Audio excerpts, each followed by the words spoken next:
Ibu RR Putri Deviana Susan akan memaparkan hasil diseminasi tentang budaya positif di sekolah. Mari kita saksikan.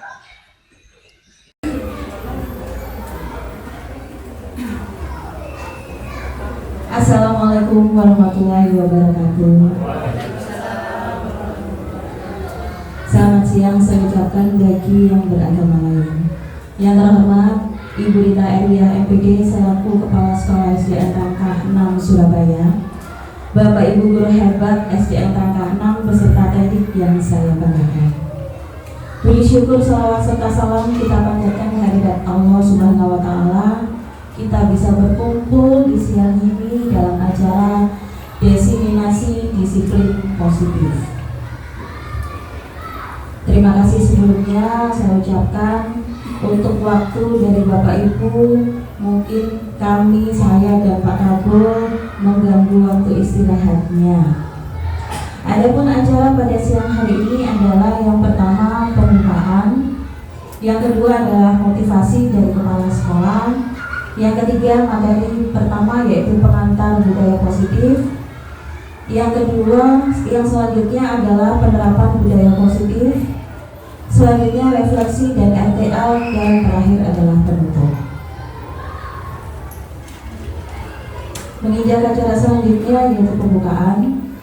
Bapak Ibu Guru, sebelum acara dimulai, monggo kita sama-sama mengucapkan Bismillahirrahmanirrahim. Semoga acara siang hari ini sampai selesai berjalan lancar. Bismillahirrahmanirrahim.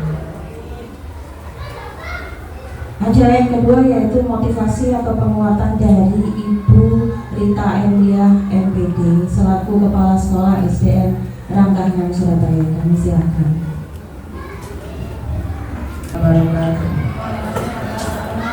Selamat pagi ya, selamat pagi, salam sejahtera untuk kita semua. Yang saya hormati dua peserta guru penggerak, mudah-mudahan lancar ya sampai akhir. Dan yang saya hormati Bapak Ibu guru peserta diseminasi pada siang hari ini. Kebetulan diseminasinya tentang disiplin positif. Mudah-mudahan nanti bisa diikuti sampai akhir. Nah, saya ucapkan terima kasih kepada Pak Kabul sama Bu Tantri yang sudah bertekad untuk ikut, dan sekarang sudah tahap proses pendidikan guru penggerak selama 6 bulan ke depan. Dan saya mau bantuan juga kepada Bapak Ibu guru, teman-teman semua untuk selalu mendukung. Nah, mudah-mudahan nanti untuk angkatan berikutnya di antara kita, teman-teman yang lain itu ada yang menyusul. Harapan besar saya seperti itu. Semakin banyak, semakin baik. Gunanya untuk apa? Ya untuk pengembangan sekolah kita juga, untuk pengembangan diri masing-masing, untuk pengembangan siswa kita, untuk pengembangan sekolah kita, untuk branding sekolah, itu yang utamanya. Nah, jangan bosan-bosan untuk selalu bergerak, karena kebetulan memang sekolah kita adalah sekolah penggerak. Berarti Bapak Ibu gurunya harus selalu bergerak terus. Tidak nyaman di zona nyamannya, Bapak Ibu guru juga harus selalu ikut mengupdate apapun yang terbaru yang berhubungan dengan pembelajaran di sekolah kita. Itu harapan saya. Dan yang selanjutnya, tetap semangat untuk Pak Kabul dan Bu Tantri. Jangan bosan, semangatnya jangan menurun, tapi harus naik terus. Dan tolong untuk selalu istilahnya itu berpikiran agar bisa menarik teman-temannya, dan ilmu yang didapatkan, setiap apa yang sudah didapatkan di proses sekolah guru penggerak itu untuk langsung diterapkan ke siswa-siswi, dan jangan lupa ditularkan ke teman-teman. Jadi sedikit apapun ilmu yang didapat, biar tidak terpendam, itu harus dipraktekkan, disampaikan. Nah, untuk teman-teman jangan merasa digurui atau jangan merasa oh aku aslinya itu lebih bisa dari itu, tapi enggak. Tapi kita walaupun sebanyak apa dikit ilmunya yang kita serap dari teman-teman itu mudah-mudahan manfaat. Nah, jangan lupa nanti tanggal 4 juga kita ada kunjungan Bapak tanggal 4 itu kita kunjungan dari fasilitator sekolah penggerak. Kita harus berbenah diri, siapkan administrasi Bapak Ibu, sekolahnya, kelasnya, nanti mungkin kita akan kembali berbenah dalam rangka pengembangan pembelajaran di sekolah kita. Mungkin dari saya cuma itu, terima kasih. Wassalamualaikum warahmatullahi wabarakatuh.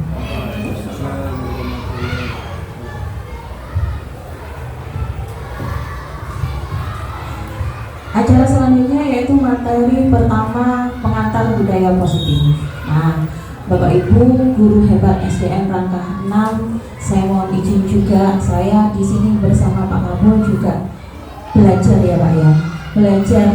Jadi apa yang kami dapat dari pendidikan guru penggerak ini sebisa mungkin kami terapkan agar kita bisa belajar bersama-sama untuk mengembangkan bagaimana SDN 6 rangka ini bisa maju lebih baik lagi. Oke, yang pertama saya di sini akan, nah ini kan masih siang ya Bapak Ibu, tentunya belum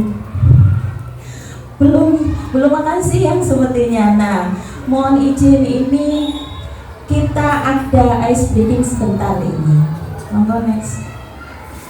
Yang pertama adalah jawab spontan nih. Harus cepat ya Bapak Ibu bawa jawabnya ya. Nggak boleh kelamaan mikir.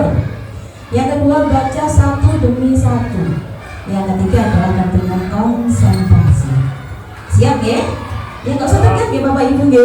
Santai saja ya. Baik. Mungkin Ibu bisa ikut ya? Ya, siap. Next. Oke, kita mulai. Yang pertama, kertas OVS warnanya apa Bapak Ibu? Awan warnanya apa? Tisu warnanya apa? Sapi minum apa? Kok masih ada yang belum jawab ya? Susu atau air? Oke. Next. Konsentrasi. Siap ya? Next. Yang menjawab susu konsentrasi Anda terganggu. Kayaknya Pak Kabul yang menjawab susu ya. Yang lainnya air deh. Siap. Next. Yang pertama, rambut Anda warnanya apa? Alis warnanya apa? Aspal warnanya apa? Kelelawar tidurnya di mana? Apa? Siang? Apakah betul seperti itu? Yang menjawab malam artinya konsentrasinya belum makan siang Pak Kabul. Karena kelelawar itu tidurnya siang hari, betul ya Pak Yayan ya? Belum makan siang ya? Oh iya. Siap Lot. Next. Warna dari cendol apa Bapak Ibu? Daun kelapa warnanya apa? Warna ungu rumput warnanya? Jerapah makannya apa? Ada daun, ada rumput. Siapa yang daun kira-kira Pak Kabul? Saya kok dengarnya rumput semua ini ya. Ada. Next, jawabannya bagaimana Pak Kabul? Yang jawab rumput itu salah. Karena jerapah makannya daun. Wah, ini kesini belum makan siang. Next. Jawablah tanpa berpikir lama. Langsung dijawab pertanyaan pertama. Anda ikut berlomba. Anda menyalip orang di posisi nomor 2. Sekarang posisi Anda di nomor berapa? 1, yakin? 1 Ibu ya? Next. Jika Anda menjawab nomor 1, ada salah besar katanya aku. Jika Anda menyalip orang nomor 2, sekarang Anda di posisi. Oh, Anda belum salah. Betul. Next. Nah ini notnya, jangan banyak berpikir. Nah ya. Masih menjadi kontroversi ya.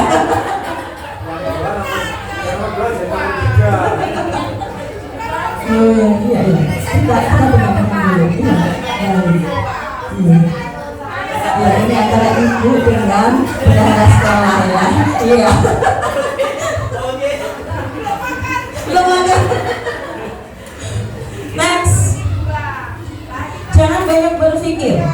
Jika Anda menyalip orang di posisi terakhir, sekarang Anda di posisi ke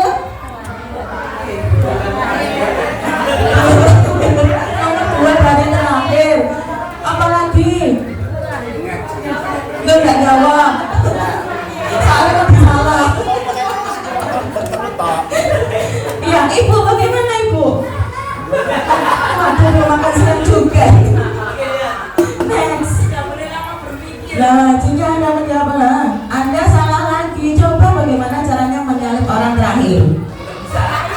Nah, ini dia yang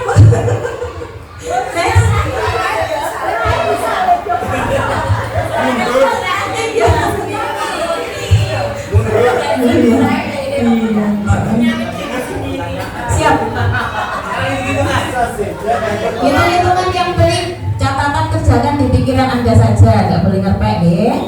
Jangan gunakan kertas atau pensil atau kalkulator. Ayo dicoba. Ambil 1000 dan tambahkan 40 padanya. Sekarang tambahkan 1000 lagi. Tambahkan 30. Tambahkan 1000 lagi. Tambahkan 20. Berapa? Sekarang tambahkan 1000. Tambahkan 10 berapa totalnya? Udah kelak mikir. Berapa? 5.000. 5.000? 5.100, 5.000. Berapa Bapak Ibu? 5.000. Oke. 4.000. Nah, coba sih berapa sih?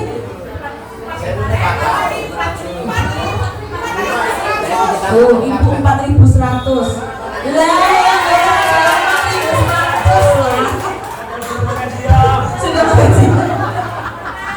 Terima kasih. Nah,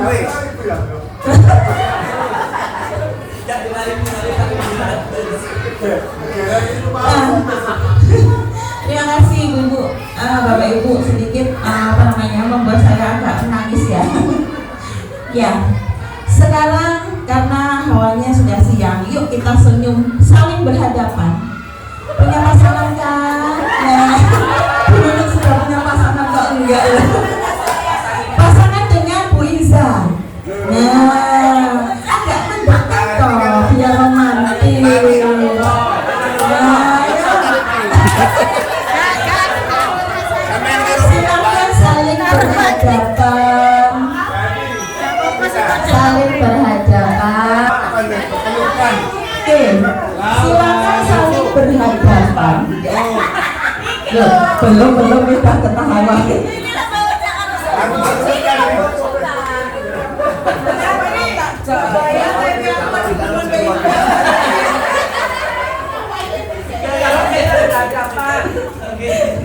Siap Bapak Ibu ya. Silakan saling berhadapan, tatap mata pasangannya dan senyum 30 detik. Senyum loh ya, nggak boleh ketawa terbehek-behek loh ya. Senyum loh ya. Diketawain kamu betul. Bingung ya saya. Nah. Oke. Iya. Kayaknya busi nggak berputih ya. Makan siang nggak iso. Makan siang dulu baru. Nah, sudah. Sekarang bayangkan apa yang Anda bayangkan dari pasangan Anda.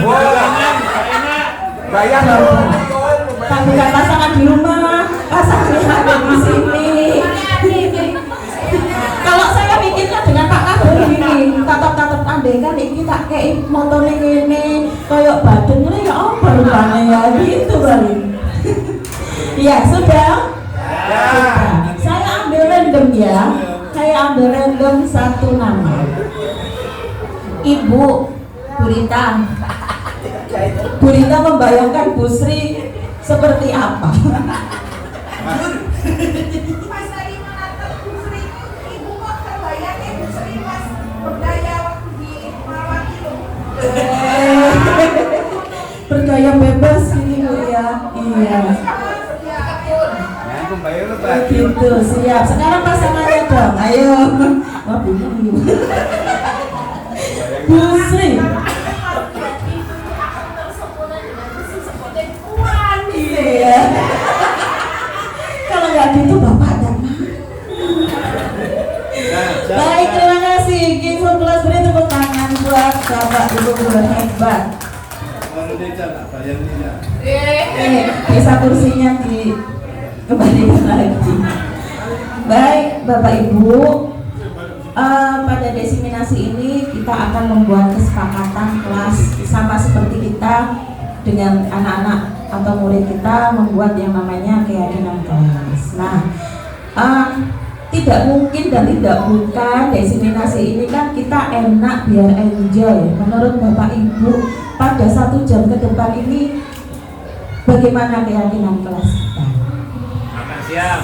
Oh iya pasti ya, tulis makan siang. Tulis itu penting ya, penting ya. Kayaknya ayo. Tapi di montok ke poso deh. Makan siang dulu, menghargai pendapat orang lain, betul ya? Menjadi pendengar yang baik. Mungkin ada yang bisa menambahkan, ingin seperti apa sih forum kita hari ini? Gak ngantuk. Nah, santai ya Pak, santai, serius tapi santai. Mama jangan ngantuk, Pak. Apalagi Bapak Ibu Makan berbagi pendapat, ngopi ya. iya, berbagi pendapat. Bagi-bagi kue. Oh iya Pak, sudah ada dimakan siang Pak, tenang saja. Nanti jangan noleh ke belakang ya. Kopi yang belum kopi. Ini contohkan ya Pak. Siap. Kesepakatan kelas forum diseminasi budaya positif hari ini yaitu menghargai pendapat orang lain, menjadi pendengar yang baik, makan siang dulu nanti deh. Lalu santai, artinya santai itu kita bebas untuk mengemukakan pendapat, tapi ya kita sama-sama menghargai satu sama lain. Ini nggak ada di sini. Ini berbagi pendapatan sudah. Berbagi pendapat. Oh betul. Itu pendapatan. Itu sudah masuk ke belakang. Oke, baik Bapak Ibu. Materi yang pertama yaitu pengantar diseminasi budaya positif oleh saya, insya Allah calon guru penggerak angkatan 11 yang akan disusul oleh Bapak Ibu guru hebat SDN Langka next tahunnya. Next. Yang akan kita usung di sini adalah yang akan kita bahas yaitu disiplin positif dan nilai-nilai kebajikan universal. Yang kedua adalah teori motivasi, hukuman dan penghargaan. Yang ketiga keyakinan kelas.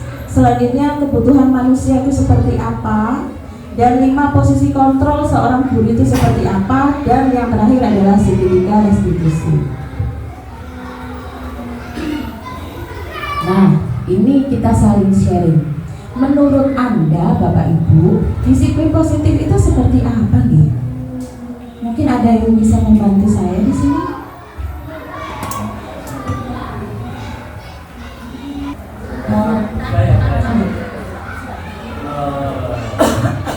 Secara singkat, kalau menurut saya disiplin itu kumpulan peraturan yang sifatnya melekat dan mengajak kepada kita untuk harus kita taati karena itu akan membawa kebaikan kita bersama. Terima kasih Mbak Yaya. Mungkin ada lagi yang ingin berbagi dengan kami siang ini. Disiplin positif itu menurut jenengan apa nih?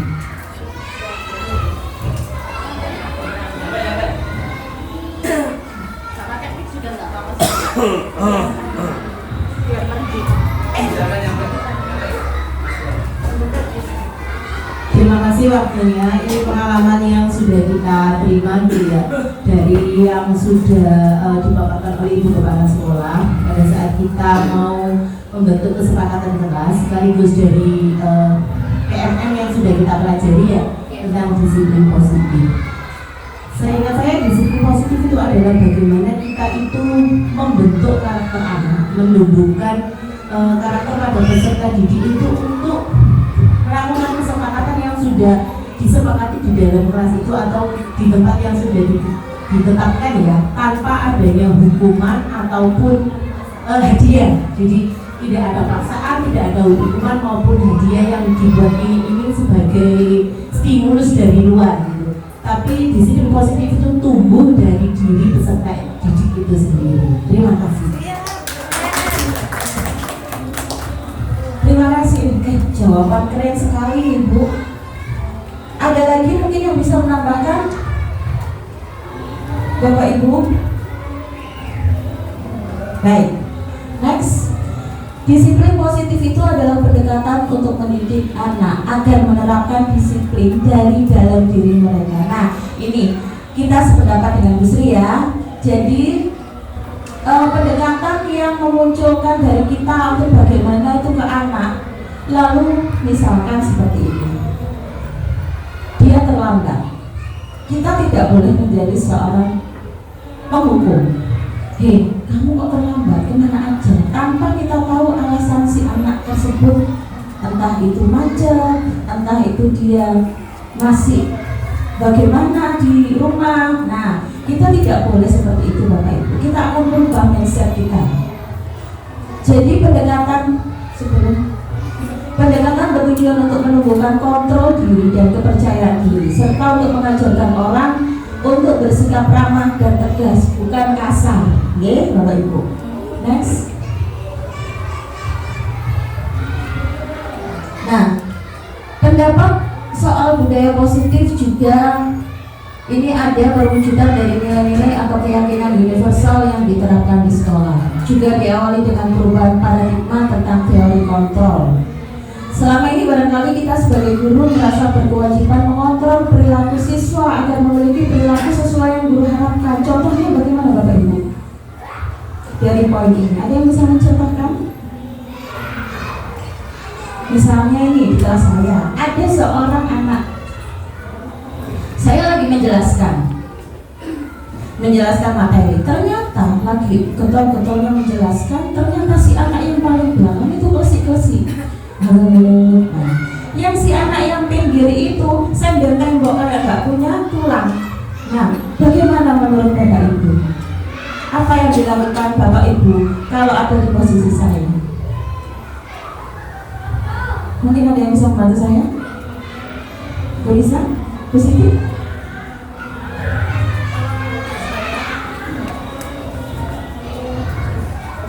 Kalau menurut saya apa yang disampaikan Bu Tantri tadi, satu anak yang sedang umak kesik-kesik ngomong-ngomong ya ngobrol sendiri, saya sebagai guru otomatis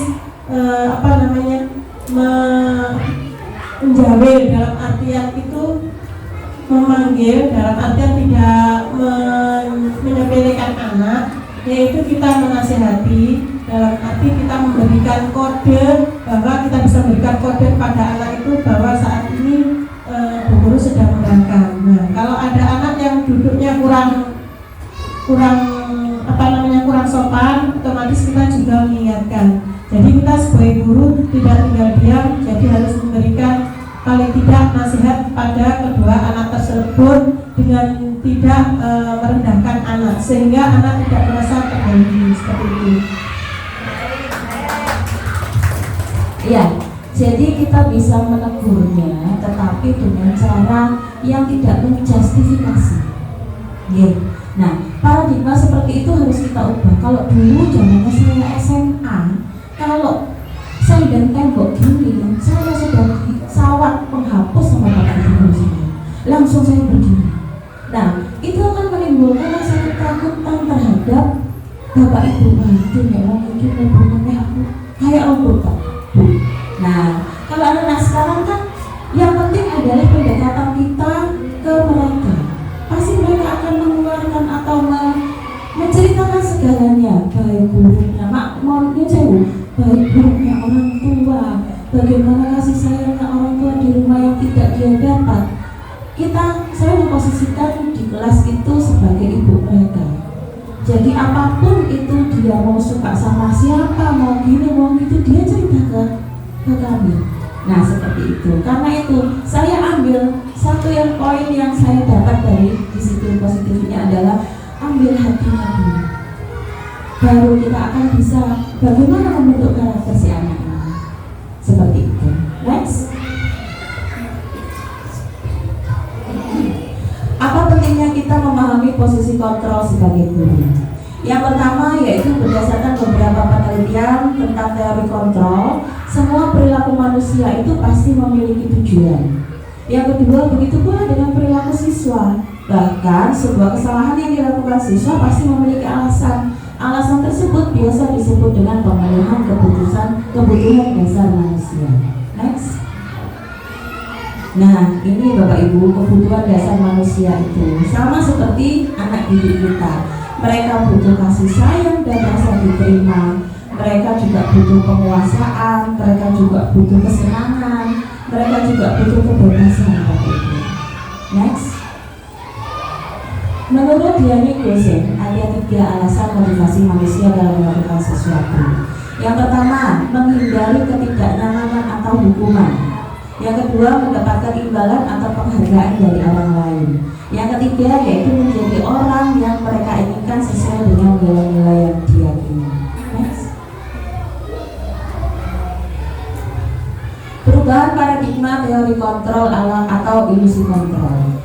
Ilusi kontrol mengontrol murid, ilusi bahwa kritik dan membuat orang merasa bersalah dapat menguatkan karakter. Nah, seperti ini, pernah nggak Bapak Ibu ya? Jadi misalkan kita ada anak terlambat datang ke kelas, seperti kelas saya. Ada 2 anak yang sering terlambat di kelas saya. Saya biarkan masuk, maaf Bu, saya terlambat. Saya persilakan masuk dulu dan saya tidak ngobrol apapun dengan anak itu. Dalam arti saya tidak menjas anak itu, kenapa kok kamu terlambat, kenapa kok enggak?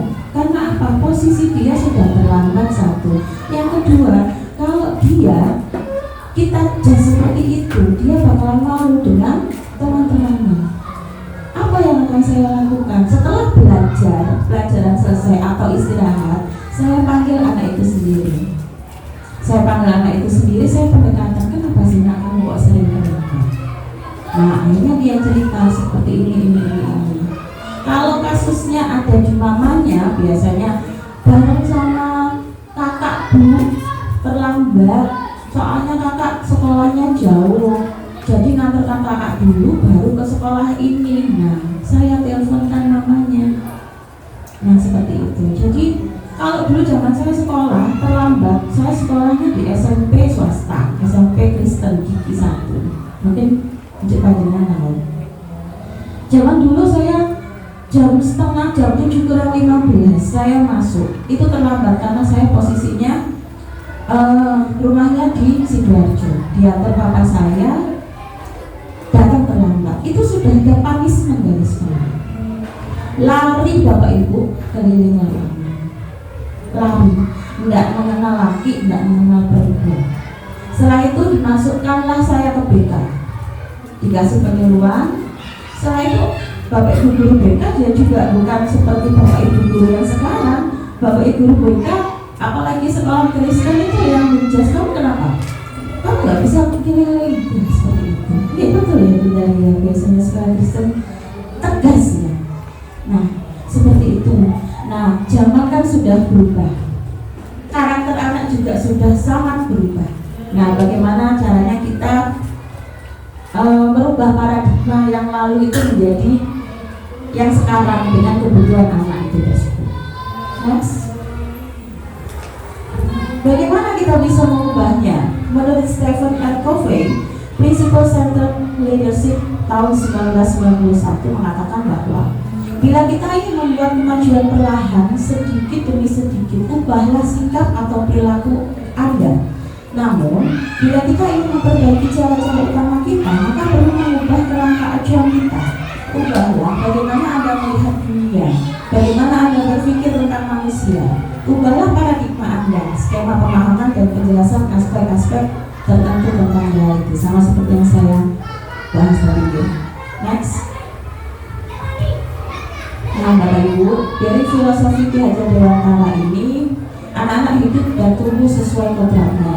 Dari filosofi Ki Hajar Dewantara ini ditemukan ada kodrat alam dan kodrat zaman ya Pak. Nah, kita tidak bisa menuntut anak-anak seperti zaman saya dulu, bukan begitu ya? Nah, kalau kita menuntut anak-anak sekarang pada zaman saya sekolah dulu, mereka akan berontak pasti. Nah, seperti itu. Jadi kita sebagaimana mungkin kita memposisikan diri kita menjadi seorang teman bagi mereka. Nah, di sini anak-anak hidup tumbuh sesuai dengan kodratnya sendiri. Pendidikan hanya dapat merawat dan menuntut tumbuhnya kodrat itu menurut Ki Hajar Dewantara. Yang satu, pertama adalah pendidikan adalah menuntun. Yang kedua, pendidikan menghambat pada murid. Yang ketiga, guru itu ibarat petani. Bagaimana Ibu dari kiasan ini menurut jenengan?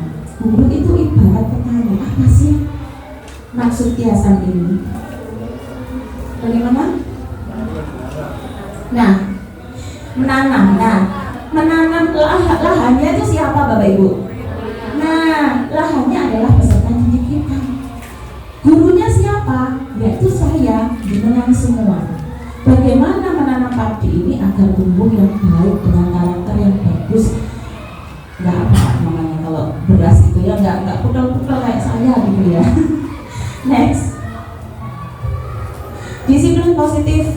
Apakah makna disiplin?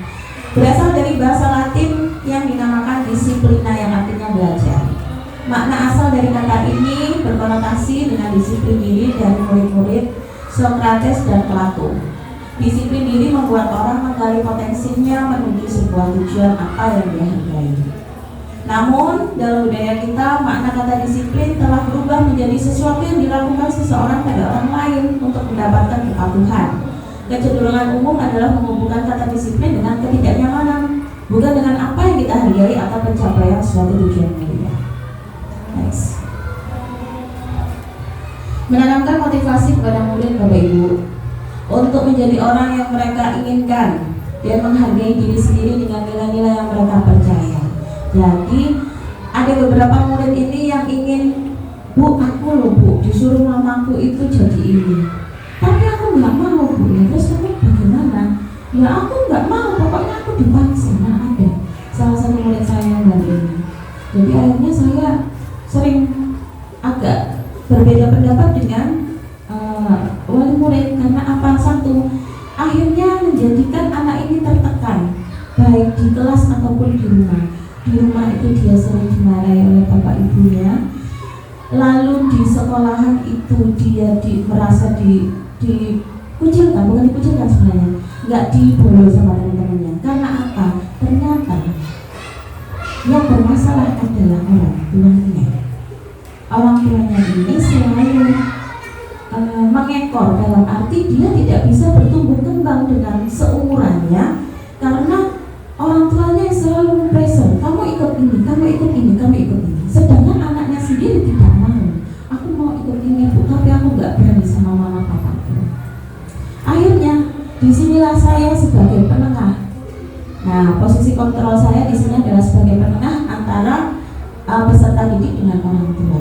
Akhirnya ya agak gesekan sedikit, nggak apa-apa lah saya lakukan.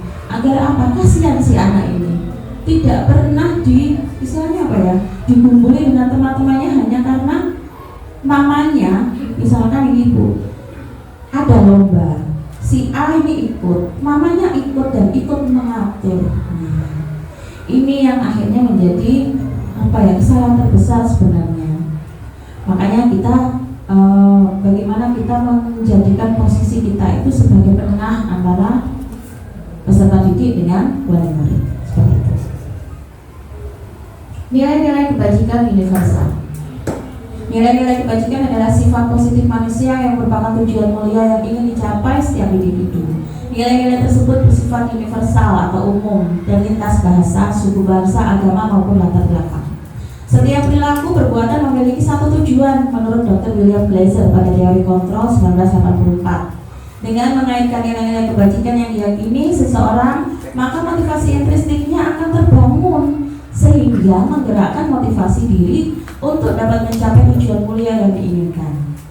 Nilai-nilai kebajikan itu sesuai dengan profil pelajar Pancasila ya Bapak Ibu ya, beriman, mandiri, bernalar kritis, kebinekaan global, bergotong royong dan kreatif. Next. Nah seperti ini teori motivasi perilaku manusia. Yang pertama yaitu untuk menghindari ketidaknyamanan atau hukuman. Misalkan apa yang terjadi apabila saya tidak melakukannya, sama seperti yang ulasan barusan yang murid saya tadi. Yang kedua, untuk mendapatkan imbalan dari orang lain, apa yang akan saya dapatkan apabila saya melakukannya. Contoh ini, misalkan, ayo anak-anak kumpulkan, atau ayo siapa yang mau maju nanti dapat nilai plus. Itu pun masih sama seperti yang saya lakukan di kelas. Nah itu kita akan merubahnya sedikit-sedikit. Bagaimana memacu anak-anak itu tanpa ada imbalan sama sekali. Yang ketiga adalah untuk menghargai diri sendiri. Saya akan menjadi orang yang seperti apa bila saya melakukannya. Nah, next. Hukuman dan penghargaan. Nah ini beda tipis ya Bapak Ibu ya. Kalau kita memberikan penghargaan pun sebenarnya itu juga seperti menghukum mereka. Jadi apa? Dia mendapatkan sesuatu. Oh ya, aku mendapatkan ini, berarti aku harus seperti ini. Ya benar, untuk menstimulus dia. Tetapi kalau bisa jangan sering-sering seperti itu. Oke, kita merubahnya sedikit-sedikit Bapak Ibu. Penghargaan efektif jika kita menginginkan seseorang melakukan sesuatu yang kita inginkan dalam jangka pendek. Yang kedua, jika seorang guru sering memberikan penghargaan kepada murid-muridnya, besar kemungkinan murid-muridnya itu termotivasi untuk menyenangkan gurunya. Betul? Aku pasti dibolong Bu Tantri soalnya aku pintar. Nah, aku yang pojok sana, aku gak dibolong Bu Tantri soalnya aku gak iso. Ya akan seperti ini terus karakternya dan tidak akan mau maju. Kasihan anak seperti ini. Nah, bagaimana kita merangkulnya? Kalau pintar sinju ya pintar, tapi kalau saya. Nah, dalam jangka waktu lama penghargaan akan terlihat sebagai hukuman ini yang saya bilang tadi. Beda tipis penghargaan dengan hukuman tadi. Nah, seperti itu. Nah, yang ada di slide ini kira-kira Bapak Ibu kita akan diskusi sebentar. Yang kita lakukan di sebelah sana tindakan guru, jenengan tinggal memilih apakah hukuman atau konsekuensi menurut jenengan. Yang pertama, mencatat 100 kali dalam buku kalimat, saya tidak akan terlambat lagi. Apa Bapak Ibu? Hukuman. Lari mengelilingi lapangan basket 2 kali karena terlambat hadir di sekolah. Hukuman. Murid diminta untuk push up 15 kali karena tidak menggunakan masker di sekolah. Menggantikan kertas tugas teman yang telah dicoret-coret. Apa ini? Konsekuensi. Membersihkan tumpahan air di meja karena tersenggol pada saat belajar. Konsekuensi. Meminta murid untuk mengenakan sepatu seharian di sekolah karena tidak menggunakan sepatu hitam. Apa? Hukuman atau konsekuensi? Hukuman. Lari mengelilingi lapangan basket 2 kali karena terlambat 10 menit. Hukuman. Coba kita lihat jawabannya. Nah, waduh keren Bapak Ibu semua. Nah, dari sini sudah bisa membedakan ya. Yang mana? Oh, konsekuensi apa betul ya Bapak ini? PJO kan Bapak ini di sebelah sana. Suruh kita ya. Next. Ini Bapak Ibu, perbedaan hukuman dan konsekuensi. Nah, kalau hukuman itu adalah sesuatu yang menyakitkan yang harus terjadi. Kalau konsekuensi itu sesuatu yang harus terjadi. Kalau hukuman itu membuat anak sakit fisik maupun hati, misalkan dilelok, misalkan dijerit, nah seperti itu untuk jangka waktu lama. Kalau konsekuensi membuat anak merasa tidak nyaman dalam jangka waktu pendek. Anak membenci kedisiplinan, anak menghargai. Paksaan atau kalau konsekuensi adalah stimulus. Kalau hukuman mendorong anak menyakiti diri sendiri, kalau konsekuensinya mendorong anak agar mudah menyesuaikan diri. Konsep diri yang buruk, kalau konsekuensinya konsep diri yang baik. Anak belajar untuk menyembunyikan kesalahan, konsekuensinya anak belajar untuk mematuhi peraturan. Marah, bersalah, dipermalukan, merasa tak dihargai, itu konsekuensinya kehilangan hak, dibuat tidak nyaman, diasingkan untuk sementara. Next. Keyakinan kelas. Ini Bapak Ibu sudah bikin ya. Alhamdulillah ya. Jadi mengapa tidak peraturan saja? Mengapa harus keyakinan kelas ini? Bedanya apa nih Bapak Ibu peraturan dengan keyakinan itu? Pripun Ibu Bapak? Bedanya keyakinan dengan peraturan itu apa ya? Keyakinan itu diharapkan dari dalam, tapi kalau peraturan itu kan dari luar.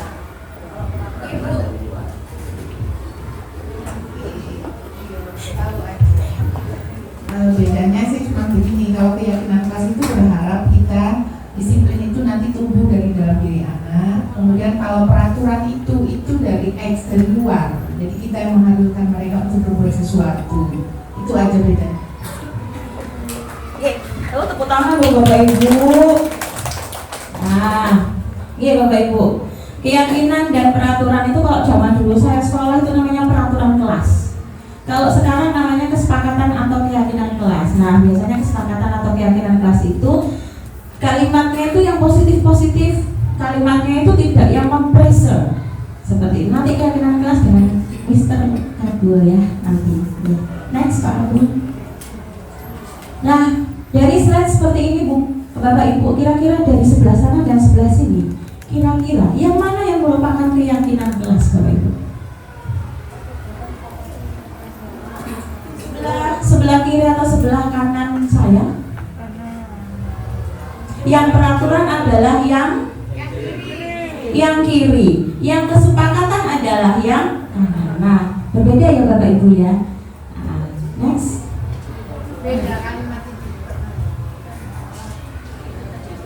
Peraturan dengan keyakinan kelas, contohnya peraturan selalu membalikan buku, ayo dikembalikan bukunya di tempatnya.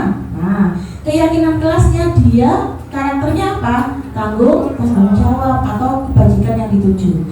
Peraturannya adalah dilarang mengganggu orang lain. Kebajikannya adalah apa? Menghormati orang lain dan diri sendiri. Kalimat seperti ini yang sebelah sini ini bisa kita masukkan sebagai keyakinan atau kesepakatan kelas ya Bapak Ibu ya. Kalau sebelah sana itu sudah jadul itu sebelah sana. Oke, next. 5 posisi kontrol guru. Nah, ini kita diwajibkan menjadi seorang apa Bapak Ibu dari kelima kontrol ini? Yang mana menurut Bapak Ibu? Teman, G, manajer, baik, pemantau. Nah, sebenarnya ada ininya ya. Kalau manajer itu seperti apa Bapak Ibu? Mungkin ada yang bisa membersamai saya memberikan contoh 5 posisi kontrol guru sebagai manajer itu seperti apa?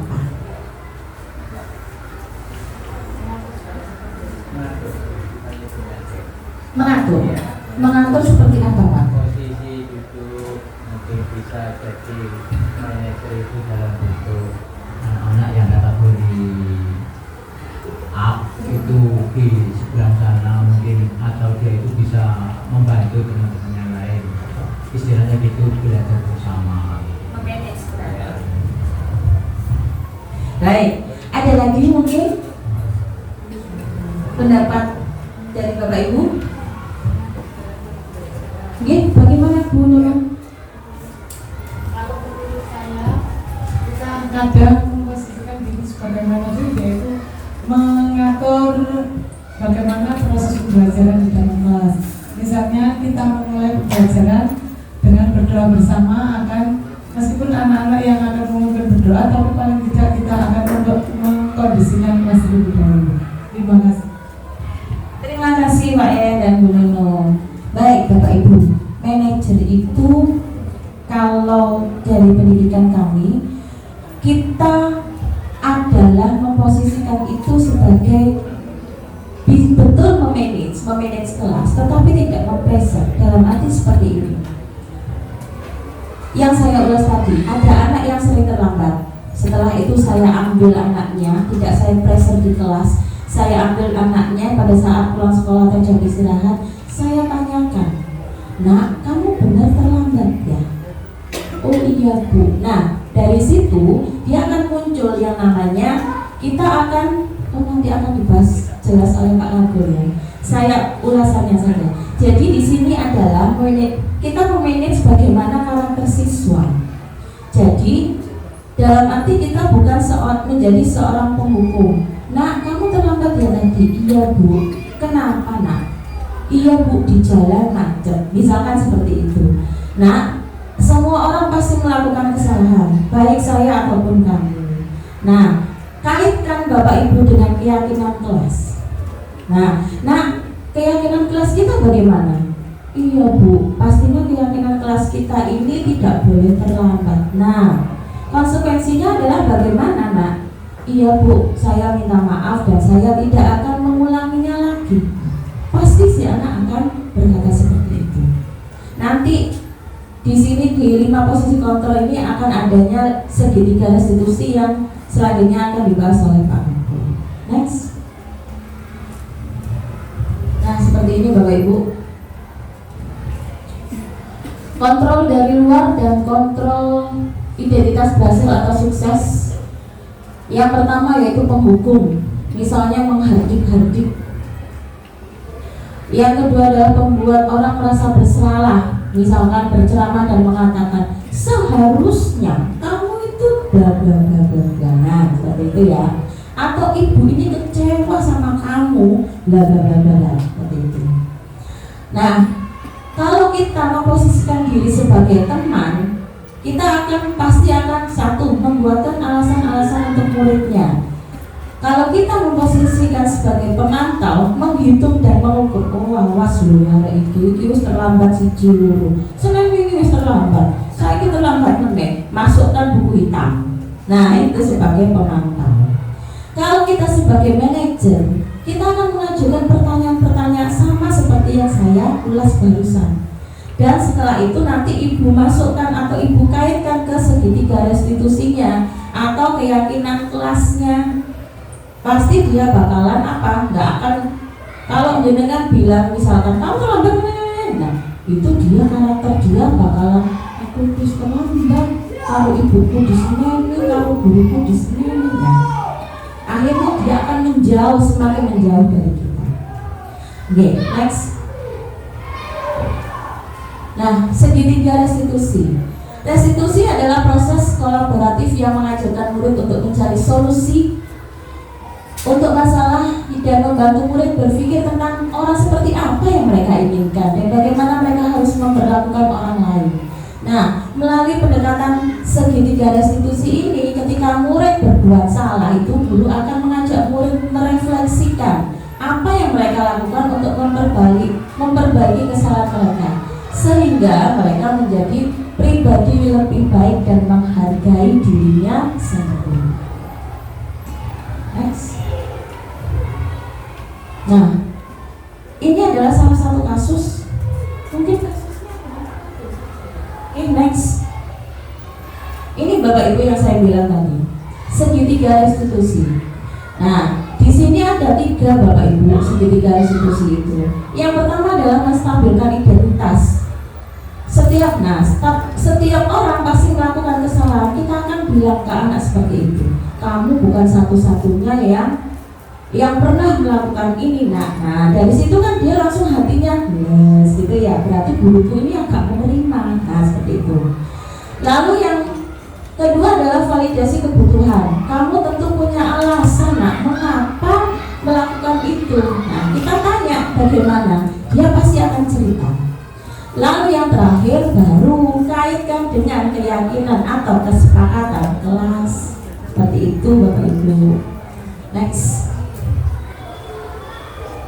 Ciri-cirinya adalah bukan untuk menebus kesalahan, tapi belajar dan tidak akan mengulanginya lagi. Yang kedua, memperbaiki hubungan kita. Yang ketiga, tawaran bukan paksaan. Yang keempat, menuntun untuk melihat ke dalam diri. Yang kelima, mencari kebutuhan yang mendasari tindakan. Dan yang keenam, fokusnya pada solusi. Next. Baik Bapak Ibu, untuk materi yang pertama, monggo. Terima kasih. Untuk materi yang kedua dengan Pak Kabul SPD. Terima kasih. Assalamualaikum warahmatullahi wabarakatuh.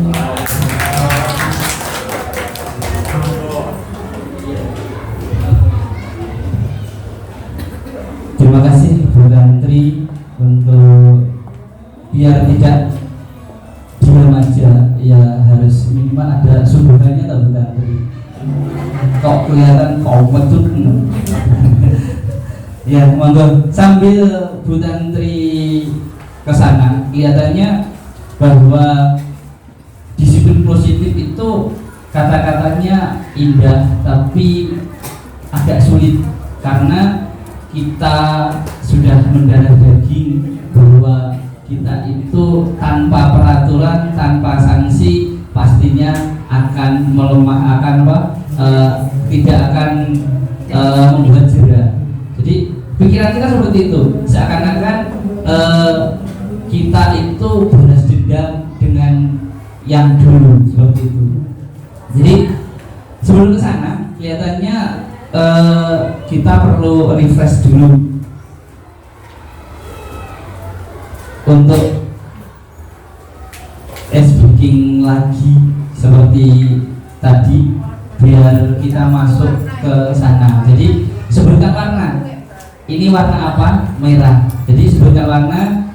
Untuk aturannya sederhana. Sebutkan warnanya, jangan tulisannya. Nanti kita bersama-sama ucapkan. Oke ya. Coba connect nggak, fokus nggak otak kita dengan mulut kita. Jadi pemikiran kita ada ya. Oke ya. Jadi kita semuanya kita ngomong ya. Oke, level mudah. Yang pertama, Hitam. ucapkan merah. Oke. Oke.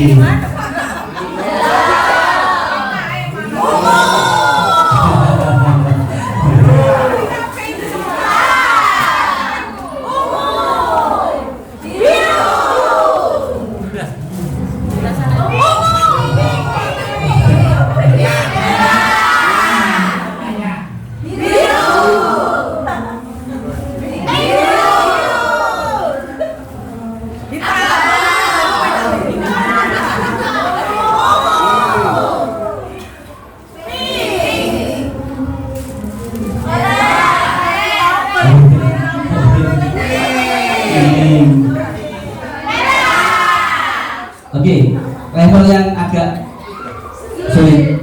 Oke.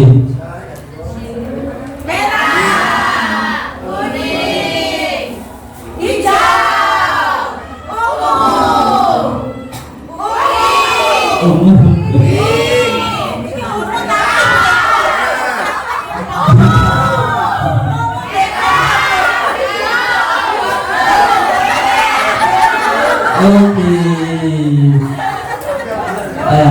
Jadi putih kabeh. Kalau ini kelihatannya hijau daun. Ya gitu. Hijau daun. Di sini ya saya hanya menerapkan penerapannya saja ya. Dalam penerapannya budaya positif di sekolah itu ternyata kemarin pengalaman saya kan saya megang kelas baru itu ternyata ada beberapa anak yang saya inting-inting gitu. Ya, terus dramatisasi ternyata nggak bisa drama ternyata. Jadi seperti yang diomongkan dari Bu Tanti tadi, ketika ada anak terlambat itu tidak langsung ditegur.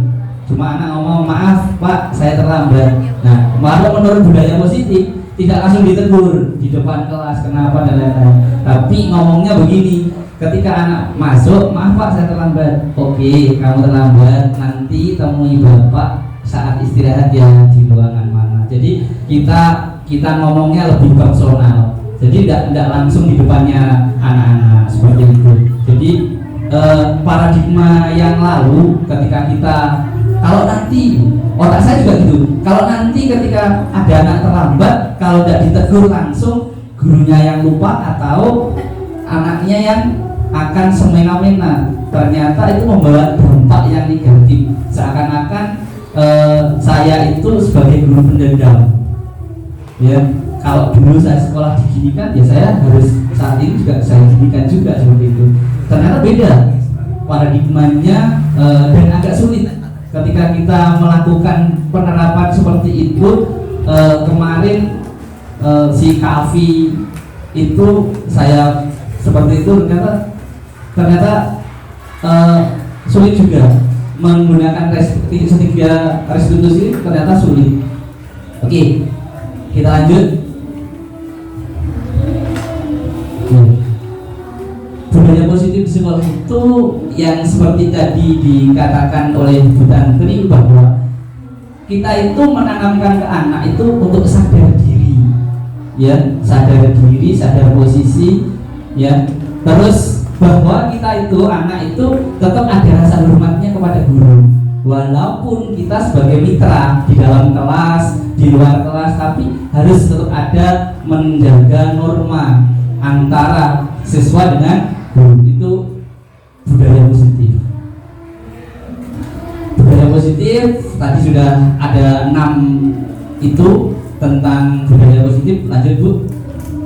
Nah, di sini kita akan melihat beberapa percakapan ya. Anda dan teman Anda akan melakukan kegiatan cobalah buka. Ya. Nanti coba berhadapan, ya. Telah mengepalkan tugas kelebaran, jadi nggak bisa baca saya. Di situ tidak yang sana, ternyata oke. Anda dan teman Anda akan melakukan kegiatan cobalah buka. Anda adalah A, tugas Anda adalah mengepalkan salah satu tangan Anda yang A. Coba Anda bayangkan bahwa Anda yang A ini menyimpan sesuatu yang sangat berharga di dalam kepalan tangan Anda. Ya. Anda menjaga benda tersebut sekuat tenaga Anda karena begitu pentingnya untuk kehidupan Anda. Tugas rekan Anda yang B adalah mencoba dengan segala cara untuk membuka kepalan tangan Anda.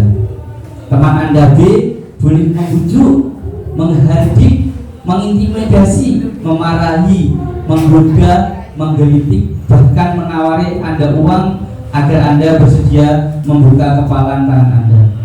Cobalah lakukan kegiatan coba buka di atas dengan B secara bergantian. Masing-masing A dan B memiliki waktu 30 detik saja. Setelah itu diskusikan kegiatan ini dan coba jawab pertanyaan di bawah ini secara mandiri dan diskusikan kembali dengan rekan Anda. Bandingkan jawaban Anda apakah berbeda atau sama. Bila mana berbeda, kira-kira mengapa? 1. Apakah Anda atau B membuka kepalan tangan Anda? Mengapa? Apa alasan Anda atau B membuka kepalan tangan Anda?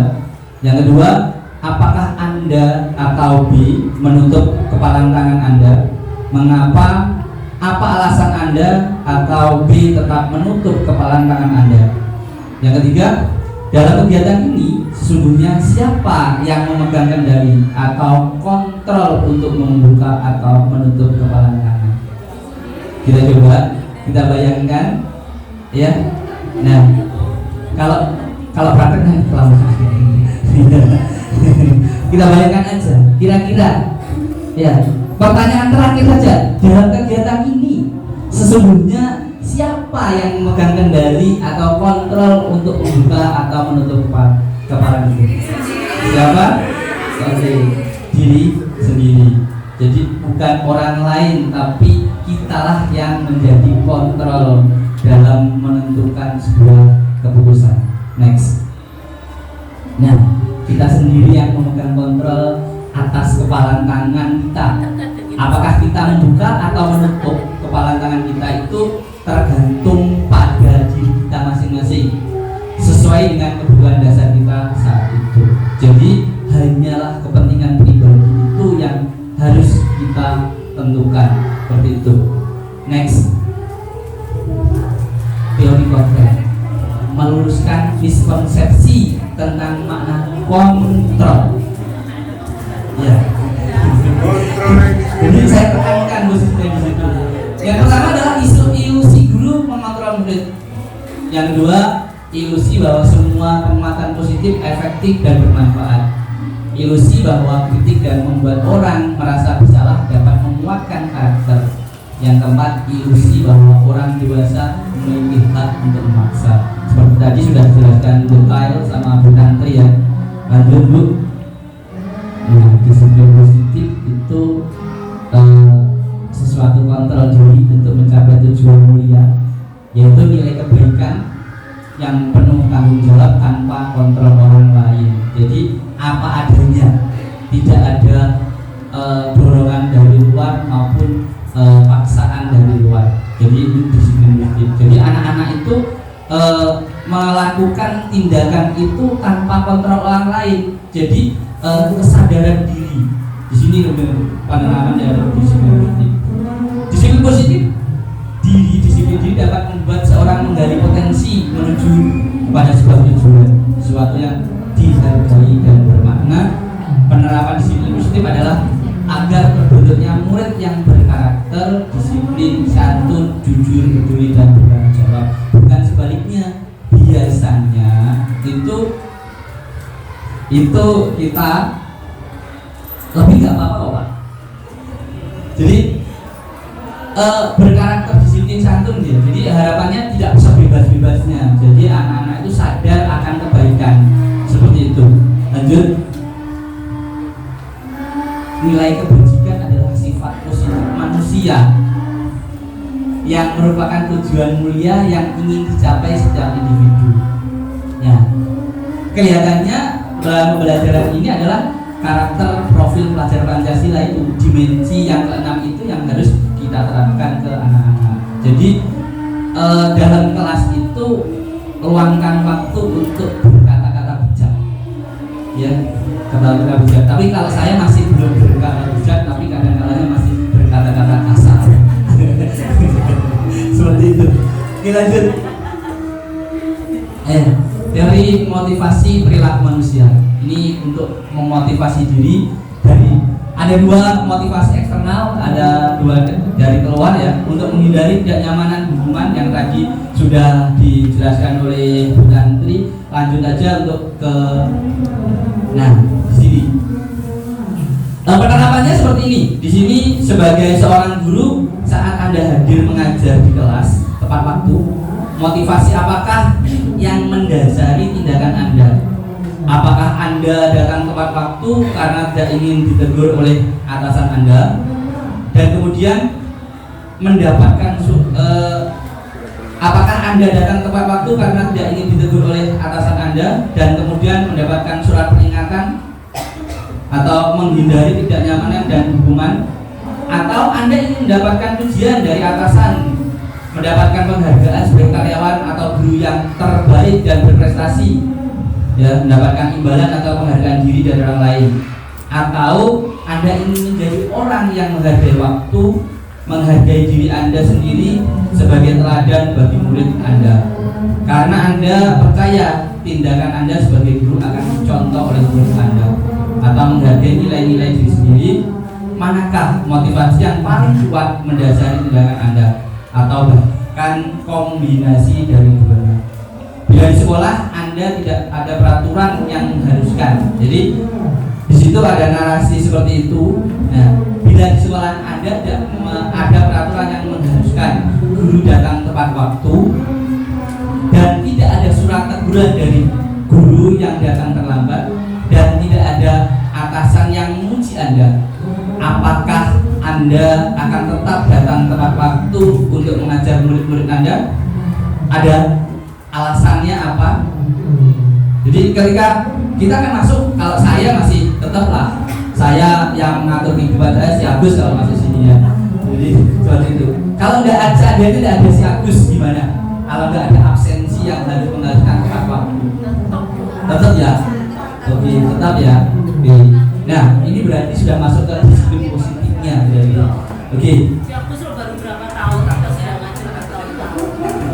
Oke, lanjut. Ya. Hukuman dan konsekuensi lanjutnya. Oke, jadi sikap manusia itu sebenarnya ya taat aturan ya. Kalau tidak ada aturan sebenarnya semena-mena biasanya. Berhubung ada aturan aja kadang-kadang semena-mena begitu. Karena prinsipnya saya kalau ada aturan pasti ada celah untuk melanggar. Tapi di sini makanya ada disiplin positif sehingga kita tahu konsekuensi ya, kita tahu kontrol diri kita di mana seperti itu. Oke. Ini tentang hukuman dan itu aja. Ibu Anas, guru kelas 2 SD mendapatkan masalah. Murid-muridnya tidak bisa tertib berdiri antri di depan pintu kelas dan selalu berebut untuk masuk ke dalam kelas setelah jam istirahat usai. Ini tentunya sangat mengganggu proses pembelajaran, di mana kelas tidak dapat mulai tepat waktu karena Ibu Anas sibuk menenangkan murid-muridnya untuk waktu yang cukup lama. Akhirnya Bu Anas berpikir cepat dan mengandalkan stiker bintang setiap muridnya akan masuk kelas usai jam istirahat. Bu Anas akan mengiming-imingi murid-muridnya dengan stiker bintang. Siapa yang dapat berdiri lurus dan berbaris rapi antri di depan pintu dapat bintang dari Bu Anas.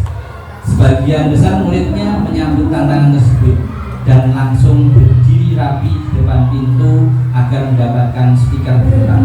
Hal ini harus dilakukan Bu Anas selama beberapa minggu karena cukup berhasil membuat muridnya berdiri rapi antri di depan siswa, di depan pintu, sampai pada suatu saat Bu Anas sakit dan terpaksa digantikan Pak Heru.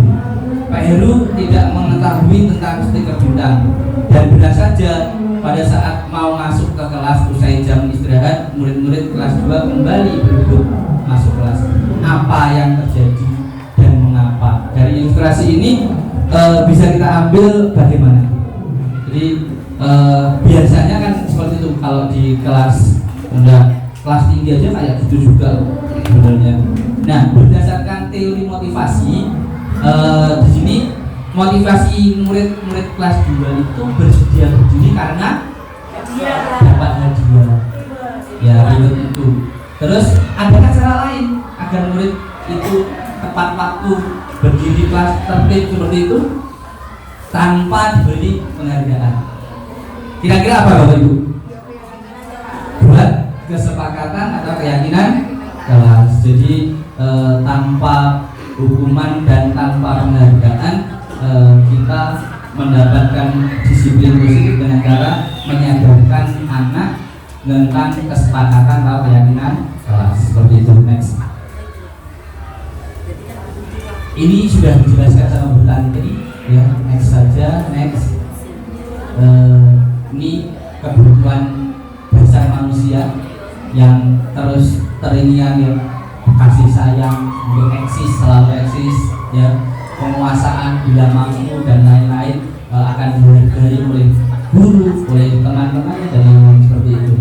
Next ya, kesenangan kalau kita dapatkan walaupun yang negatif, kalau anak-anak teman-teman pasti senang ya, harus kebebasan seperti itu. Lanjut.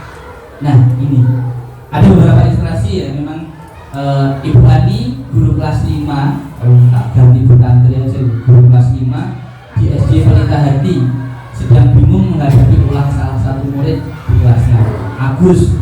Beberapa anak telah datang dan mengeluh bahwa Agus yang seringkali meminta bekal makan siang mereka dengan paksa. Jika Anda menghadapi situasi seperti ini ya, seperti Ibu Ani, apa yang Anda lakukan? Menurut Anda kira-kira apa alasan Agus melakukan seperti itu? Apa? Mungkin Agus tak pernah dijadi mana. oh Agus nggak diberi bekal, terus ya, ada tidak punya samu, kalau mau kantin sama orang kantin nggak dikasih gratis. Oke, ya seperti itu. Jadi next, ternyata dalam konteks penerapan disiplin positif, Ibu Ani sebaiknya tahu alasan Agus. Jadi menggali kenapa Agus seperti itu, ya. Apabila jawaban Agus karena lapar, ya, dan orang tuanya tidak membawakan bekal makan siang, ternyata kebutuhan Agus adalah kebutuhannya adalah bertahan hidup. Apabila jawaban Agus karena ia senang temannya jadi memperhatikan dia, kebutuhannya adalah cinta dan kasih sayang, kebutuhan untuk diterima. Apabila jawaban Agus adalah dia merasa hebat karena temannya jadi takut dan menuruti keinginannya, kebutuhannya Agus adalah penguasaan atau pengakuan atas kemampuannya. Apabila jawaban Agus karena dia merasa bosan dengan bekal yang dibawakan ibunya karena selalu membawakan bekal yang sama dari hari ke hari, ya, kebutuhannya Agus adalah kebebasan atau freedom, kebutuhan akan pilihan. Apabila jawaban Agus adalah karena iseng aja dan dia menikmati ekspresi wajah temannya yang kesal karena diambil makanannya, kebutuhannya ada, kebutuhan Agus adalah kesenangan. Jadi ada beberapa kriteria, kita harus menanyakan itu, menggali itu seperti itu. Jadi ternyata tugasnya guru untuk mendisiplinkan anak itu sedetail itu, ya, sedetail itu, karena dari jawaban aja bisa kita lihat kebutuhan apa yang belum terpenuhi si anak ini. Jadi diferensiasinya dari memilah satu dengan yang lain karena satu anak itu punya karakter yang berbeda dengan anak yang lain. Jadi kita pun memperlakukan harus berbeda seperti itu. Next. Nah, ini tadi Bu Tanti seperti itu, ilustrasinya seperti ini untuk dalam kehidupan sehari-hari. Silakan Bu Tanti lanjut. Mengapa? Nah, tadi seperti itu ya. Lanjut. Nah, mengapa kita memiliki peraturan tentang pembinaan guru? Tadi sudah. Lanjut. Nah, poin pertama, keyakinan kelas nilai bagian atau prinsip universal yang disepakati bersama secara universal umum. Jadi lepas dari latar belakang suku, negara, bahasa, ras, dari latar belakang keluarga yang broken dan yang lainnya. Terus poin kedua, suatu keyakinan akan lebih motivasi seorang dari dalam intrinsik ya, dari motivasi diri. Seseorang akan lebih bersemangat untuk menjalankan keyakinannya daripada hanya mengikuti serangkaian peraturan. Pembentukan keyakinan kelas. Keyakinan kelas bersifat abstrak daripada peraturan yang lebih rinci dan konkret. Keyakinan kelas berupa pernyataan-pernyataan yang universal. Pernyataan keyakinan kelas senantiasa dibuat dalam bentuk positif. Kami, guru dan siswa saling menyayangi. Seperti itu. Jadi kemarin pernah dengar ada yang di Shopee itu jualan keyakinan keterkaitan kelas ya. Ternyata itu kurang betul. Jadi ternyata dalam keyakinan kelas itu kita harus sama-sama membentuk kalimat-kalimat positif, dan keyakinan kelas itu tidak hanya itu aja. Jadi tiap bulannya bisa berubah secara lihat kondisinya seperti itu. Jadi biasanya kalau saya kan membuat keyakinan kelas bulan 1 semester atau 1 tahun. Ternyata keyakinan kelas itu tidak hanya di awal, tapi ada perubahan kita ganti, ada perubahan kita ganti seperti itu. Jadi fleksibel untuk sesuai dengan kebutuhan. Masa ke masa pasti akan berbeda seperti itu untuk keyakinan kelas. Kalau peraturan kan biasanya stuck dari awal sampai itu seperti itu ya. Terus lanjut Bu. Nah, ini kelihatannya sudah kita lakukan ya. Lanjut. Nah, ini segitiga restitusi untuk segitiga restitusi ini. Terus lanjut seperti gambarnya Bu Tanti tadi, praktik baiknya ini jadi ketika anak terlambat tadi ya, anak tidak langsung dimarahi di depannya anak. Kita melakukan restitusi, kita tanya alasannya kenapa, mengapa seperti itu, secara detail dan juga hati seperti itu. Setelah itu kita tanyakan melanggar nggak sesuai kesepakatan kelas enggak. Melanggar kesepakatan kelas yang mana seperti itu, menanyakan keyakinan kelasnya. Setelah itu kita membuat untuk menurunkan penakut dan lain-lain. Kalian melakukan kesalahan itu udah biasa, tapi ayolah Pak Abdul kesini kamu sini itu hanya tidak untuk menanyakan kesalahan, tapi ayo kita cari solusinya bagaimana. Seperti itu. Jadi untuk merestitusi itu kita tidak menjas langsung, oh paling kan seperti itu. Tapi kemarin Pak Abdul praktek terus terang itu agak sulit, walaupun sudah ada narasi dan lain-lain, ternyata agak sulit untuk melakukan itu. Nah, makanya kita butuh pembiasaan untuk merestitusi itu. Jadi anak-anak biar lebih pembiasaannya kita panggil secara personal, kita panggil seperti itu. Mungkin itu ya. Nah, perasaan saya saat ini adalah bagaimana? Oke, satu orang untuk mengungkapkan perasaannya. Ya, Bu Sundari, monggo. Perasaannya mungkin dengan materi yang agak dicepatkan karena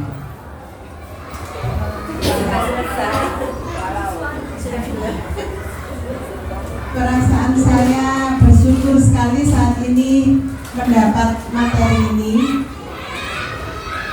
karena setelah mengikuti materi saat ini saya paham bahwa ada beberapa hal yang masih belum tepat saya lakukan. Target saya selanjutnya adalah mencoba mengikuti apa yang dipaparkan hari ini sehingga benar-benar anak-anak itu di kelas akan merasa nyaman, tidak tertekan, sehingga mereka bisa belajar berekspresi sesuai keinginannya tapi dalam tuntunan yang benar. Terima kasih. terima kasih Bu Sundari. Alhamdulillah penyampaian diseminasi hari ini luar biasa dengan Bapak Ibu guru yang luar biasa. Ikutilah jejak kami dan alumni kami Bapak Muji ya, karena dengan adanya seperti ini kita bisa mengasah kemampuan kita untuk tampil, karena tampil itu butuh keberanian, menghilangkan rasa takut, dan disitulah kita berlatih. Terima kasih. Saya serahkan kembali ke Bu Menteri. Aku tak mau refleksi mau. Tak foto ya Pak. Refleksi. Baik, terima kasih Pak Kabul atas materi kedua. Bapak Ibu, terima kasih. Semoga paparan kami hari ini cukup untuk membuat kita sama-sama belajar bagaimana cara penerapan disiplin positif di sekolah tercinta ini. Kita sama-sama mencoba untuk menerapkannya mulai dari sekarang. Setuju nggak Bapak Ibu? Siap. Terima kasih. Cukup sekian ya Pak Kabul ya. Baik, saya tutup. Terima kasih. Wassalamualaikum warahmatullahi wabarakatuh.